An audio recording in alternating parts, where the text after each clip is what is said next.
हरियाणा के मुख्यमंत्री मनोहर लाल ने फरीदाबाद में ग्रीवेंस कमेटी की बैठक ली और करोड़ों की लागत से निर्मित होने वाली 11 परियोजनाओं का भी शिलान्यास किया। इस मौके पर उनके साथ केंद्रीय राज्य मंत्री कृष्णपाल गुर्जर, परिवहन मंत्री मूलचंद शर्मा और तमाम विधायक के अलावा जिले के तमाम अधिकारी मौजूद रहे।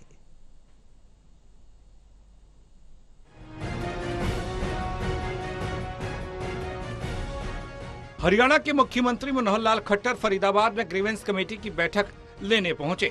करोड़ों की लागत से निर्मित होने वाली 11 परियोजनाओं का शिलान्यास भी किया। इस मौके पर उनके साथ केंद्रीय राज्य मंत्री कृष्णपाल गुर्जर, परिवहन मंत्री मूलचंद शर्मा और तमाम विधायक के अलावा जिले के तमाम अधिकारी मौजूद रहे। पत्रकारों को संबोधित करते हुए मुख्यमंत्री ने सबसे पहले भारतीय वैज्ञानिकों द्वारा आज आदित्य L1 की सफल लॉन्चिंग को लेकर देश को बधाई दी।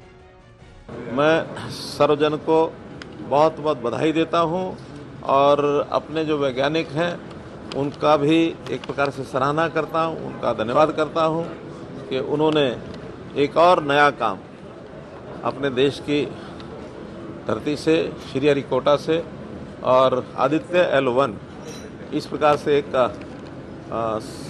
सैटेलाइट उसको छोड़ा है जो सूर्य की परिक्रमा करके और वहाँ से अध्ययन करके और भारत यानी यहाँ पर पृथ्वी पर वो भेजेगा।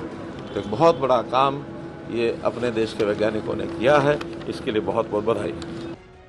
मुख्यमंत्री मनोहर लाल खट्टर ने आगे बताया कि ग्रीवेंस कमेटी में 14 शिकायतें रखी गई थी, जिसमें 2 पुरानी शिकायतें भी शामिल थी, जिसमें से 12 शिकायतों का निपटारा किया गया और 2 अन्य शिकायतें पेंडिंग रखी गई।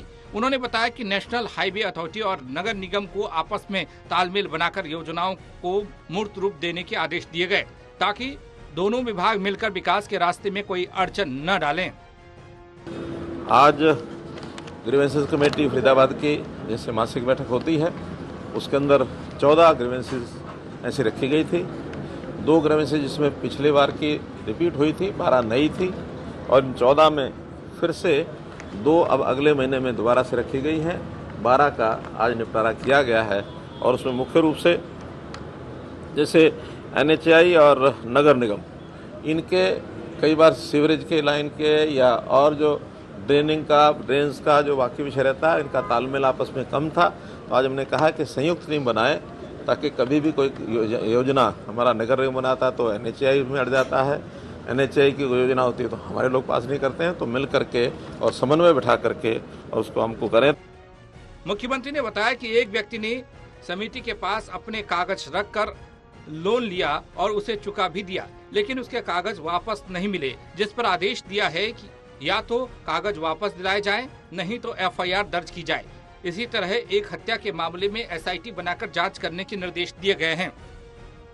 एक शिकायत में जो सोसाइटी से किसी एक व्यक्ति ने लोन लिया था, लोन वापस भी कर दिया। वापस करने के बाद उसके जो कागजात हैं वो सोसाइटी ने दिए नहीं, सोसाइटी बाद में भंग हो गई, लेकिन उसका जो पैसा भी है वो मिला नहीं उस व्यक्ति को और कुल मिला करके उसमें DR को निर्देश दिया है कि सोसाइटी से लोन के बदले में जो कागज़ हैं वो वापस करें और नहीं अगर होते हैं वो लोग कोई भी उसका हिसाब नहीं करते तो उनके खिलाफ FIR कराएंगे DR।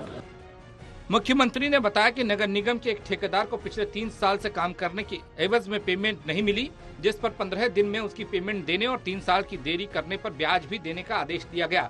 साथ ही कहा कि नगर निगम में सबसे ज्यादा पैसा फरीदाबाद नगर निगम को प्रदेश सरकार देती है, वहीं फरीदाबाद महानगर विकास प्राधिकरण को भी सेंट्रल गवर्नमेंट से विकास के लिए पैसा मिल रहा है और साथ ही नगर निगम की अपनी भी आमदनी है, लेकिन इसके बावजूद सबसे ज्यादा शिकायतें फरीदाबाद नगर निगम की मिल रही हैं, जिस पर हम पूर्ण रूप से संज्ञान ले रहे हैं। चंदावली गांव पंचायत में क्योंकि वो ग्राम पंचायत पहले अलग से पंचायत थी, बाद में वो नगर निगम में आ गई, तो वहाँ के किसी ठेकेदार का पैसे का हिसाब था वो रुका हुआ था इतने सालों के बाद। अब नगर निगम ने उसका सारा सर्वे करा लिया, उन्होंने हाँ कर दिया कि हाँ ठीक है हम 15 दिन में पैसे देंगे।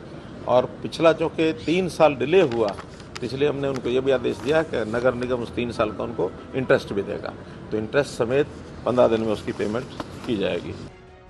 बहरहाल मुख्यमंत्री ने देश में वन नेशन वन इलेक्शन को लेकर कहा कि यह इसका स्वागत करते हैं और पूर्ण रूप से समर्थन भी। यह चुनाव आयोग पर निर्भर करता है कि आने वाले समय में प्रदेश के चुनाव साथ में होंगे या नहीं। लगातार कट रही अवैध कॉलोनी को लेकर पूछे गए सवाल पर सीएम ने कहा कि पिछले दिनों सरकार ने 450 कॉलोनियों को वैध किया है और प्रदेश की 1800 कॉलोनियां भी चिन्हित की गई हैं, जो कई वर्ष पहले बन चुकी हैं। Dinesh Kumar, total news, Faridabad.